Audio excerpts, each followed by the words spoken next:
असूल हैं स्ट्रॉन्ग उज़मा ने भी या जो ज़हीर अहमद सहाफ़त की का फैमिली का ठेकेदार है साथ वही देने निकले। का सोच लिया है और उन्होंने उसकी अपनी रीज़न क्या है पहले कि की ये गई गलतियों सोशल पे माफ़ी मीडिया भी ने मांग हमें ली है। ऐसा आइए मैं प्लेटफॉर्म और दे आप दिया है। मिलके सुनते हैं ये ज़रा लड़की ये बहुत क्या अच्छा फरमा काम रही करती है हैं। उज़मा, ठीक है, बहुत अच्छा ये काम कर रही है। जो भी इसकी डायरेक्शन है, जो भी लाइन है, हार्ड वर्क कर रही है और अपने बारे में इसने सारा कुछ ओपनली लोगों को बताया हुआ है। बड़ी हिम्मत की बात ही होती है। लेकिन इन्हें ना कम अज़ कम ये यूट्यूबर हैं, अगर तो ये कोई मज़ाहिया या हंसी मजाक कर रहे हैं पार्कों में फिर तो ठीक है, लेकिन अगर इतने हाई प्रोफाइल केस में इन्होंने रिपोर्टिंग करना है तो इनको रिपोर्टिंग के आदाब का पता होना चाहिए। ये इकरारुल हसन ने बेड़ा गर्क कर दिया है ये सहाफ़त का और रिपोर्टिंग का कि जिसके मर्ज़ी घर में घुस जाओ, जिसके मर्ज़ी दफ्तर में घुस जाओ, जिसके मर्ज़ी मुंह में माइक दे दो, कोई इनको पूछने वाला नहीं है, ब्लैकमेल करो, जो मर्ज़ी करो। ये जो एक्ट था उज़मा का, ये एक्ट इलीगल है, बिल्कुल गैर कानूनी एक्ट है। वहाँ पे ये कुंडी मार लेते, 15 पे कॉल करते, पुलिस आने से पहले डंडे फाड़ लेते और इनकी हड्डी पसलिए कर देते। इनके ऊपर कोई जुर्म नहीं बनता। ये उस वक्त ऑन द स्पॉट कोई कानूनी कुछ करते भी तो कोई मसला नहीं। असल में तब इनके शायद मैं वकील होता तो मैं इनको कहता कि जनाब कुंडी मार लो तो 15 ते कॉल करो ते देखे ना, सौन तक कहना दी कोल बैठी है, बेशक उन्हें बुरा लगे। वो पहले कह रही थी कि मैं घर से जहाज करके निकली थी, शायद मैं जिंदा वापस भी ना हूँ। नहीं नहीं नहीं, ये जहाद नहीं, ये जहाद नहीं। देखें एक इतना वैसे उनका ये बता था कि मैं वापस ना आऊँ, मैं जहाज इर्तज़ा एक इतना हाई प्रोफाइल केस है। पाकिस्तान में इस वक्त हुकूमतें बदल रही हैं, लोगों को पता नहीं चल रहा। पाकिस्तान में पेट्रोल पे जाके केस है जिसने इमरान खान को भी देख लिया है और जो है मियाँ शहबाज शरीफ साहब की हुकूमत भी देख ली। 2 केसों के अंदर ये केस खत्म नहीं हुआ अभी तक। यार ये वो केस है, पेट्रोल 250 पे जाके 230 पे आ गया, किसी ने परवाह नहीं है किसी को। परवेज लाई वज़ीर-ए-आला बन गया, किसी को परवाह नहीं है। ये इतना हाई प्रोफाइल केस है और इस केस को इतना मिस हैंडल किया गया है मेहदी काज़मी की तरफ से। और ये उज़मा खुद माशाल्लाह मैरिड हैं, इनकी अपनी एक बड़ी टफ लाइफ की स्टोरी है। सिर्फ उज़मा से ये पूछ लो कि क्या ये पहले लव मैरिज है दुनिया में या पाकिस्तान में? क्या अगर दुआ ज़ारा 15 से 16 साल की भी है, जो दूसरी रिपोर्ट है उसको मान लेते हैं, क्या ये 15-16 साल की बच्ची की पहली शादी है पाकिस्तान में? शादी का नाम नहीं ले रहे, हमें ये बताया गया कि बच्ची अगवा हुई है, लव मैरिज कोई नहीं है। लेकिन अब आपको जबरान नासिर की परसों की प्रेस कॉन्फ्रेंस सुनी है आपने? हो गया क्लियर अगवा नहीं हुई, हो गया क्लियर के गैंग नहीं है कि नहीं? अब एक मिनट ना बेटा, बात ये है, मैं जब पहले दिन आया हूँ, आप मेरी बहन है, मैं जब पहले दिन इस केस में, मेरा ऐसे ढाई माह पहले का इंटरव्यू है सैयद बासत के साथ, मैंने कहा था जो दुआ ज़ारा चाहेगी वो होगा, ये एक सिंपल लव मैरिज है। मैं आज भी उस मौके पे खड़ा हूँ। पूरा पाकिस्तान मुझे गालियाँ दे रहा है। अभी ये उज़मा खुद कह रही है कि जी अब चीज़ें क्लियर हो रही हैं। बेवकूफ़ी ये थी कि इनके वकीलों ने इनको निकलने नहीं दिया। मैं पहले दिन से कह रहा हूँ, मैं इनका वकील होता, मैंने 16वां दिन नहीं होने देना था। अच्छा 3 माह। अच्छा मैडम एक आखिरी तो किसी ने, अब देखे ना, मैं वो अपने मेरे छोटे भाई की तरह तो हूँ नहीं कि तू कौन, मैं खाम मैं आप ही वकील हाँ। वकील जो प्रोफेशनल वकील होता है उसके लिए ज़रूरी होता है कि उसके पास वकालतनामा हो, उसको कहा जाए हमारा केस लड़। एवं नहीं कोर्ट पान के कोई केस किसी का चल रहा है, वकील कोई है, वो पहुंच जाए जी मैं वकील हूँ, ये चीज़ें नहीं होती। ये हमारे, जिस तरह मैंने आपको बातें क्यों क्लियर नहीं की, कौन वकील है कौन नहीं? वो तो बेटा वहाँ पे ऑलरेडी क्लियर होता है, वकालतनामा लगा होता है। अभी मैं आपको दूंगा अलहदा इंटरव्यू, मैं आपको दिखाऊंगा किस किस के वकालतनामे थे, ठीक है, मेरे पास पड़े हुए हैं, मैं उसको इर्तज़ा को दे भी चुका हूँ, आपको भी देता हूँ। ज़हीर फैमिली या काज़मी भाई या पूरे पाकिस्तान या दुआ के साथ? मैं दुआ सर, इस वक्त तक मैं दुआ का ही वकील हूँ। मैंने जो 3 केस किए हैं वो तीनों दुआ की तरफ से हैं, ज़हीर की तरफ से अभी तक मैंने एक केस नहीं किया। लिहाजा यहाँ पे चीज़ उज़मा क्या है, देखें आपने आगे भी करनी है रिपोर्टिंग। हर कोई इन जैसा नहीं होगा डरा हुआ सहमा हुआ मस्कीन।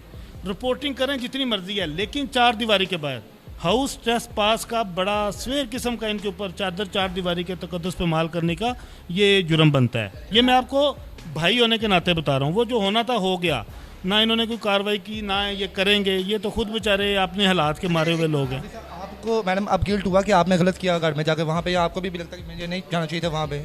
मुझे बस वहाँ पे जाना चाहिए था माला मकानों के साथ, लेकिन वहाँ पे वो जो मैंने छोटी सी वीडियो बनाई वो नहीं बनानी, लेकिन वो मैंने इसलिए बनाई कि कल को अगर मेरे पे कोई इल्ज़ाम लगे कि ऐसा तो था ही नहीं, ये तो आई नहीं थी, ये इनके पास कोई प्रूफ नहीं, तो मैंने इसलिए रखी थी। उसमें कोई चादर चार दीवारी का तकद्दस पमाल नहीं आया, कोई मैंने हमला नहीं किया। मैं आज भी अपनी बात पर कायम हूँ।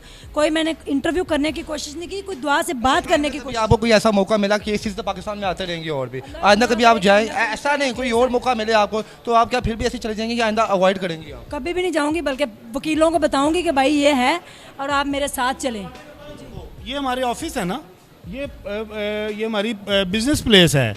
आप इस ऑफिस में भी मेरी मर्जी के बिना नहीं घुस सकती हैं। ये देखें, ये चीज़ें आपको बताने का मकसद, ये कैमरे पे चले हो गई, बताने का मकसद ये है कि आप सारे जितने लोग वर्क कर रहे हो मेरे लिए इंतहाई काबिल इज़्ज़त हो, और मैं देख रहा हूँ आपका काम, ठीक है।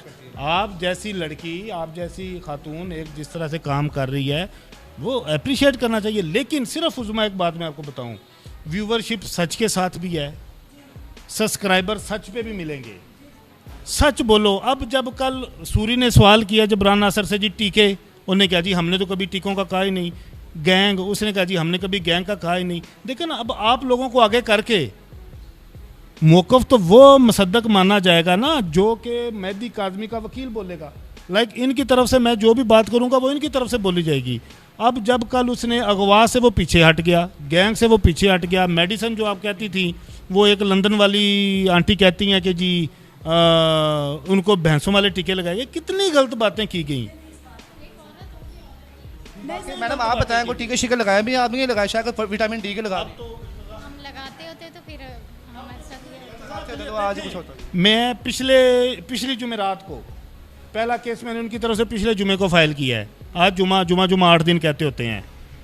इन 8 दिनों में देख लें ये पूरी फैमिली आपको नज़र आ रही है कि नहीं आ रही? सर जी जाफरी साहब तो आवाम कह रही है इन्होंने बाहर आना ही था। अभी भी अगर जहीर कराची में नहीं जाता तो ये लोग भी मीडिया के सामने ना आते। मैं देखो इर्तज़ा, मैं पहले दिन अगर इसमें मेरी बात सुनिए जाफरी साहब, आप ठीक है, हाँ एक मिनट, हाँ देखिए जाफरी साहब, यहाँ पे स्ट्रॉन्ग उस्मान ने अगर गलती की, उनके घर में घुस के, तो इन लोगों ने गलती नहीं की जो मीडिया के सामने आए थे। वो तो आज भी डरे हुए थे कुछ हो ना जाए। मैंने कहा कि भाई मैं अपने ऑफिस में बुला रहा हूँ, मेरी जिम्मेदारी है।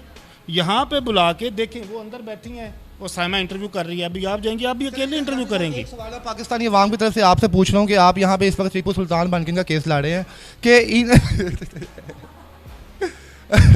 इन्होंने मीडिया के सामने आने में देर आया, क्या इन्होंने गलती की है? इनको जल्दी आना चाहिए। बड़ी गलती की है। ये पहले दिन, यार मैं कह रहा हूँ 16वां दिन नहीं था होने देना। केस क्या है भाई, उज़मा को पता है। देखो ये जितने यूट्यूबर्स हैं आप सबको पता है, ये पहली शादी है। 14, 15, 16, 17, ये जो 4 साल होते हैं ना, मेरी